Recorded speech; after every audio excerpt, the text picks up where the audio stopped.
New tonight, police arrested a rideshare driver on suspicion of sexually abusing a female customer in Tempe. Yeah, this happened back on Halloween, and police took the suspect into custody yesterday after he admitted to the abuse. 12 News journalist Maria Stobbs is joining us now in studio to break down the details. And Maria, what are the details? This sounds really disturbing. It really is. The victim told police she experienced sexual abuse and indecent exposure for about 7 minutes from her Uber driver before she was dropped off at her destination.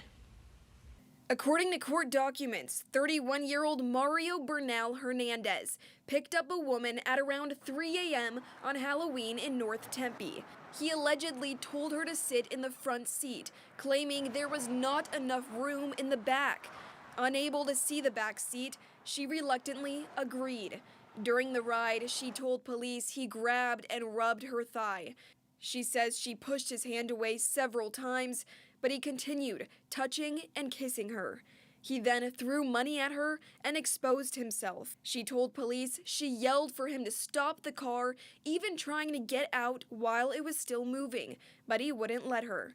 Eventually, he dropped her off.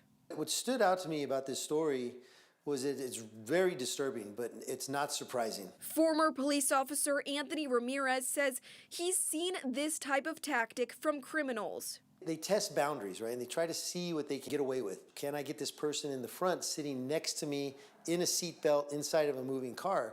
There's nothing keeping that person away from them. There's too close of a proximity. So, you really want to avoid getting in that car if you can. He says if a ride feels unsafe, trust your instincts and call emergency services. That's a really important thing to do. Uber says it offers an in-app safety toolkit, including an emergency button that connects riders directly to 911. But for some young people in the valley, they're turning to driverless cars like Waymo instead. I'm 5'10", and I still feel like if somebody were to take advantage, I'm not big enough to defend myself, so I'd much rather take like a driverless car. Nobody's asking about my personal plans. I don't feel uncomfortable because there's no one to answer to. Still, rideshares like Uber remain a popular way to get around. So Ramirez is reminding riders to stay vigilant. You're putting two strangers inside of a private vehicle, and that comes with duties. And safety, really, at that point, is not an option, it's the product.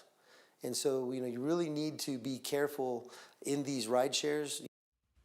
Court documents say Bernal Hernandez admitted to sexually abusing the victim and exposing himself during the ride. And an Uber spokesperson says he was banned as soon as it was reported. We're live in studio, Maria Stobbs, 12 News. All right.